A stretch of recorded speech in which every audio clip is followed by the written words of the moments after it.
Hello and welcome to a Nerd Uprising video. Today we are going to do a character focus on the character Lord Eddard Stark from George R.R. Martin's A Song of Ice and Fire series and HBO's A Game of Thrones. Now, where to start with Eddard Stark? He is the head of House Stark, the current Lord of Winterfell and Lord Protector of the North when we start the series, both in the television programme A Game of Thrones and the book series A Song of Ice and Fire. Ned Stark is well known for being a dutiful man, honour bound and all round just a good person. He has 5 legitimate children and 1 bastard.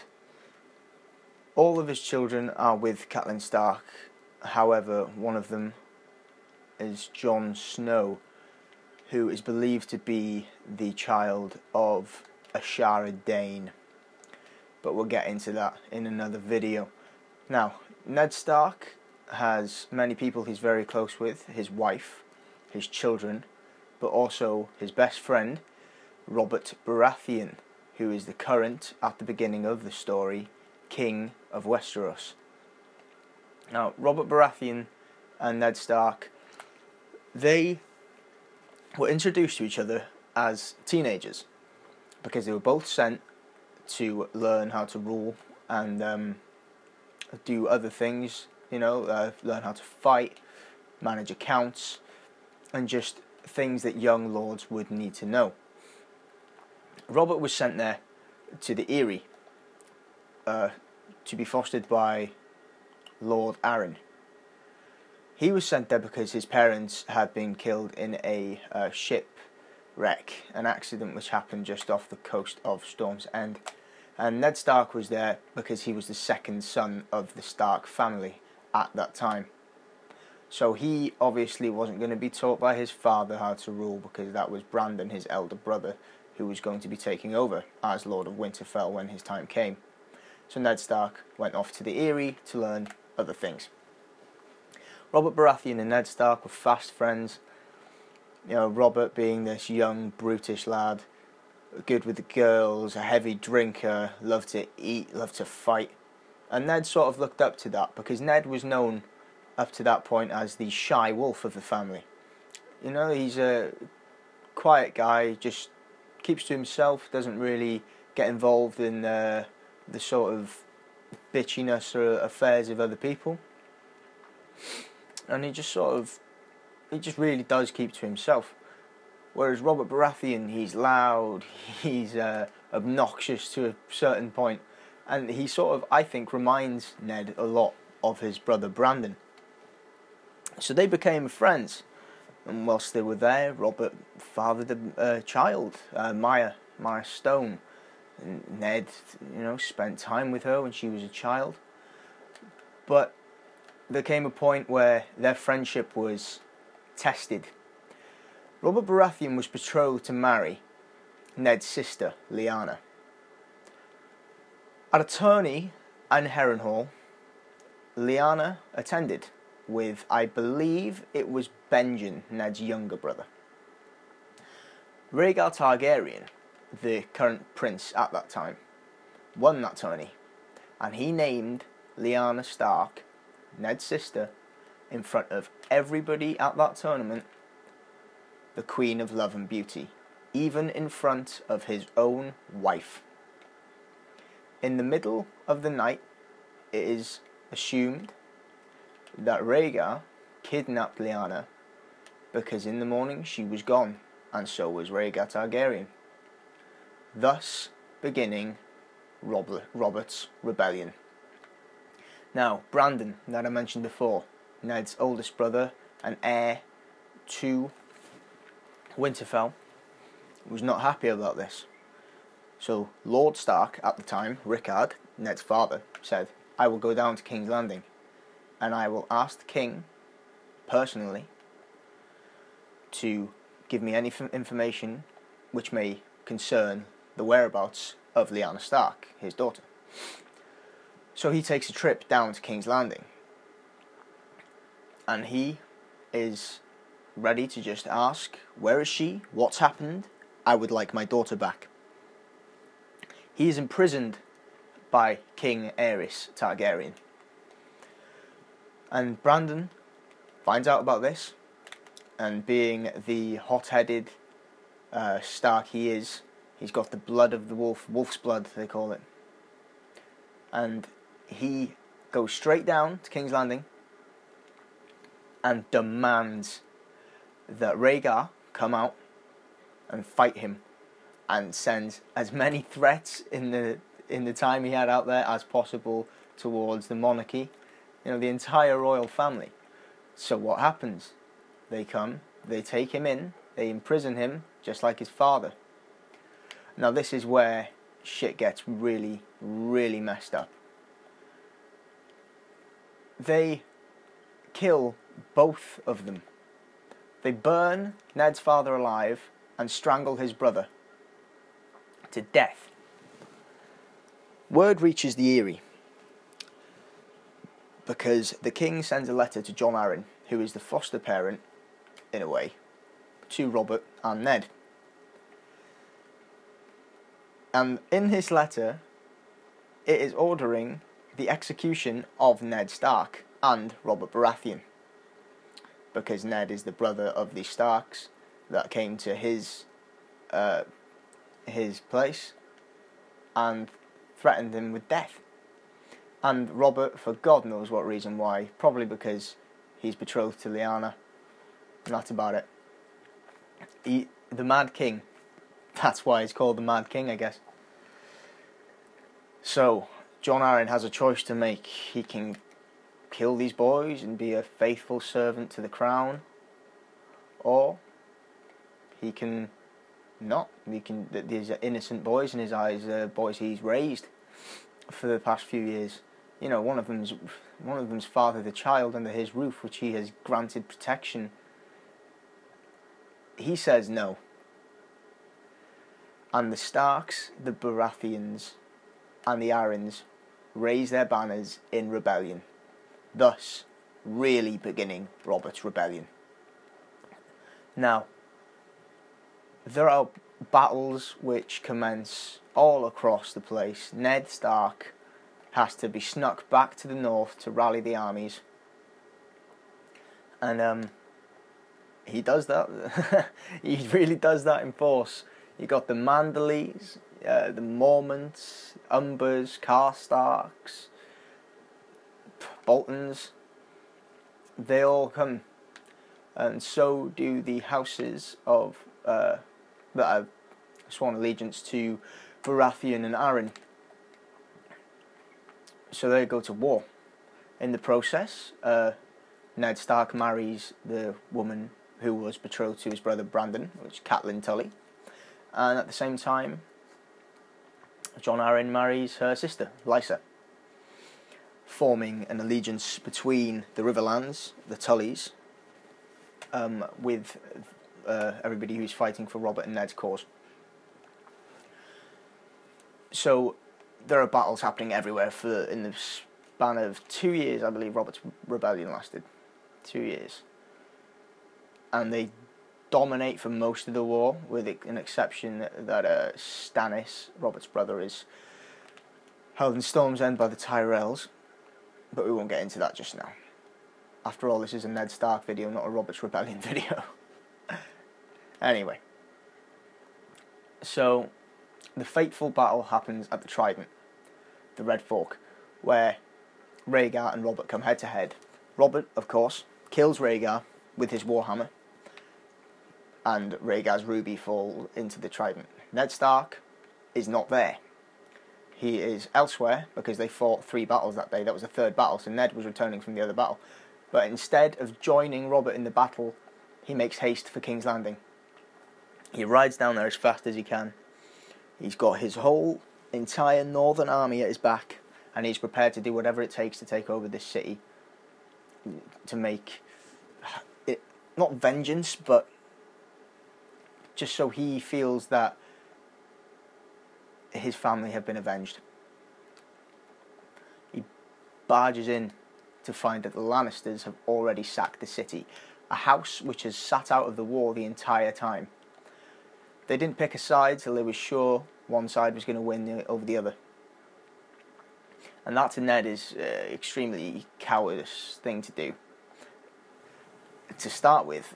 But then he walks into the throne, he rides in, on his horse, and sat on the throne in front of him is Jaime Lannister, the 19-year-old something Kingsguard member who is with a bloody king at his feet and a bloody sword in hand, and he is sat on the Iron Throne. They just stare at each other, and Jaime gets off. Within an hour or so, Robert Baratheon appears, sits on the throne, as he has the best claim, and Robert's king. Tywin presents to Robert, in front of Ned and the entire court, a crimson cloak. Wrapped in that crimson cloak are the dashed and battered bodies of Rhaegar's children, babies, a newborn baby and a 6-year-old girl. Ned Stark is in fury. He is so angry. He gets up. He says, this is not right. I didn't join this cause for the murder of children. And he looks at Robert, wanting support. Robert doesn't give it to him. He instead sort of, just accepts it like a gift, and even agrees to marry Tywin's daughter instead of Lyanna, because they still don't know where she is, right? They assume she's dead. Ned leaves King's Landing in a fury, claiming to never want anything to do with Robert again. He hears whispers that his sister may be down in Dorne, and that's where he goes, and he finds her, protected by 3 of the Kingsguard members: Sir Gerald Hightower, Sir Arthur Dane, and Sir Oswell Went, I believe it was, the Black Bat. And they have this fight. It's 3 on 8. And Ned, Howland Reed, and a few others, I believe Jory Cassell's father was also there. They win in the end. And this is told to us in a Game of Thrones through one of Ned Stark's dreams. They win. And the only survivors are Howland Reed and Ned Stark. He finds Lyanna, as it's described, in a bed of blood, and whispers to him, "Promise me, Ned," and he says, "I promise." And that's all we know of what happened that day. Hence beginning the R plus L equals J theories, which we'll get into definitely in another video. But yeah, Ned Stark has suffered some tragedy. He is a man who is just in an unjust world and just wants a safe and stable place for his family to grow up. Fast forward 15 years. Ned now has 6 children, 5 legitimate, 1 not. He is the Lord of Winterfell, Lord Protector of the North, something that he was never born to be. It was all supposed to be for his brother Brandon. But he's a good lord. People respect him. They fight for him because they want to, not because they have to. It's said that every night at dinner, when he sits around with his family, there'd be a new man there. Sometimes it would be the butcher. Sometimes it would be a blacksmith, a random soldier, a guardsman, Jory, old Nan, Hodor. Could be anyone. He just knows his people, and his people know him. As he says, "Don't ask your men to die for a stranger." I believe he's probably one of the best lords in the Seven Kingdoms, or the most liked, at least. Some facts about him. 1, he had to swim a lot of the distance when he was being snuck back into the north at the start of the rebellion. He had to swim north. That's how dedicated he was to this cause and to Robert. Another thing about him, he was called the Shy Wolf. He was quiet, he was timid, he didn't really get involved in the affairs of other lords and lordlings and heirs in the north. He wasn't one for drama, never has been, still is not, was not. And what happens right at the beginning of A Game of Thrones is Jon Arryn, the man who fostered him, is killed. Well, not killed. We don't know he's killed. He dies. But we believe it to be under suspicious circumstances. And Robert Baratheon rides north, and Ned is face to face with him for the first time since that fateful time of the rebellion. But they are happy to see each other once again, and Robert is there for the single purpose of asking Ned Stark to become his new Hand of the King. Now, this is not a position Ned wants to take. He does not want to be in King's Landing. He describes it as like a pit of vipers. It's just, there's too much drama, too much commotion going on in there for him. He just wants to stay in Winterfell with his family and rule the North. That's all he wants to do. He's happy to stay there. But he suspects that Jon Arryn was killed under suspicious circumstances. He cannot allow that to happen to Robert, his best friend, his brother, in all senses, So he goes to protect Robert and find the truth about Jon Arryn's death. Upon arriving to King's Landing, he meets some tricksy characters such as Littlefinger, Varys, Janos Slynt, Jaime Lannister, which he's already met, but he gets to know him a little bit more. And in his time spent there, eventually, him with the help of Littlefinger, some hints from Varys and Jory coming with him, he works out that the Lannisters most likely killed Jon Arryn because he found out that Jaime, the man who was sat on the throne, and Robert's wife, the Queen, Cersei, who are twins, have been having children together. And these children are the princes and princesses of Westeros. Ned is not one for politics. He's too honourable in a world which doesn't appreciate it enough. He trusts the wrong people. Robert dies in a hunting accident and he's left to try and sort this mess out. He goes about it all the wrong way. He won't listen to Robert's brother Renly. He won't take Joffrey from his bed at night, away from his mother, because he sees that as wrong. He won't separate people that need to be separated, because in his head it's the bad thing to do. So instead, he just walks on into the throne room,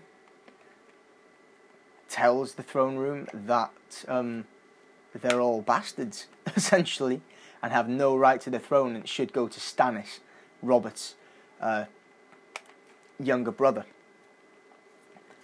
So, what are they to do?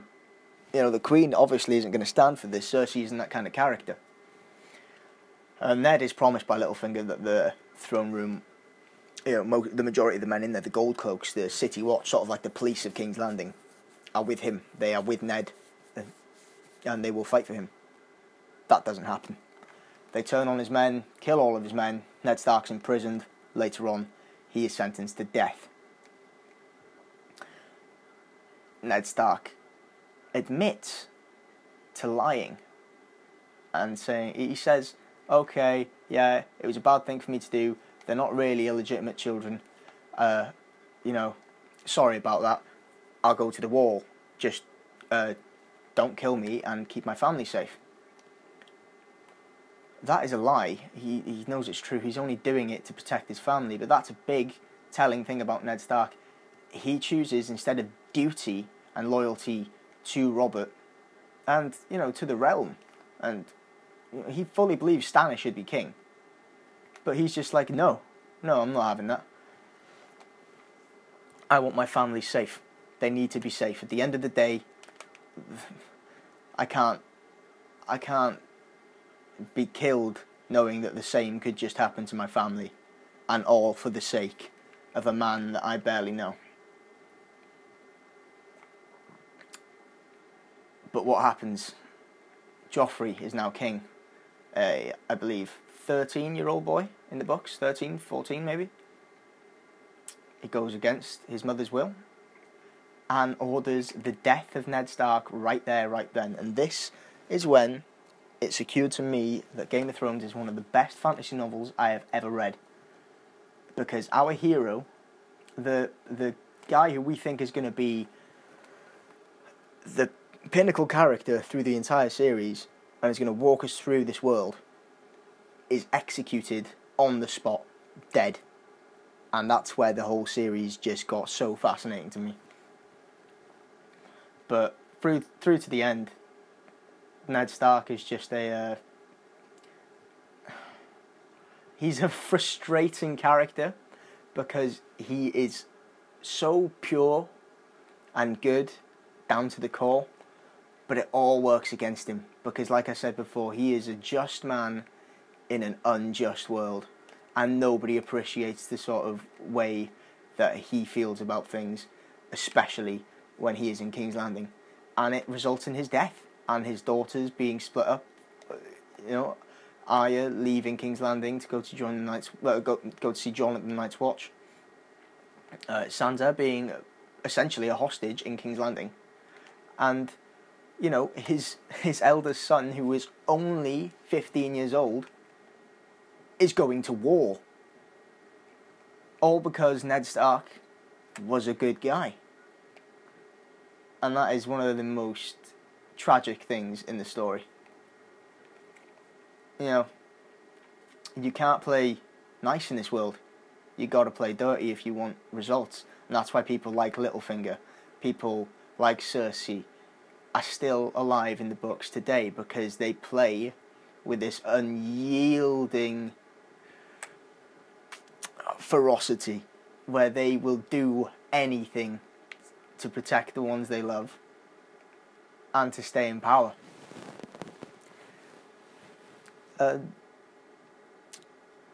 I like Ned Stark. He was never one of my favourite characters, but I'm one of them people who have read the entire series. I've read all the series, so most of my videos are going to be spoiler filled. Like, he wasn't ever one of my favourite characters, but I'm one of these people that has the you gain that loyalty to the Starks from the first few chapters, and it stuck with me through the entire books. Like, I'm not a huge Arya fan or anything. Like, I'm not like backing Sansa, but the house and the whole Northern story, they are the house which I support the most and do want to see succeed in the end. It's just, I don't know, that's the way it is. But even Ned Stark was never one of my favourite characters. I mean, he was fun. You know, he was good reading his chapters. You got decent information on him. But I just do think he was an interesting character, because the thing that should be something that makes you well loved and protected and safe at all times because you're such a good guy is exactly the cause of his downfall. And it's such a tragic thing. Anyway, I hope you enjoyed this sort of brief character history and sort of analysis of Ned Stark. I'm going to be hitting you with a bunch more videos soon, and I will catch you next time at Nerd Uprising. Thank you very much for listening.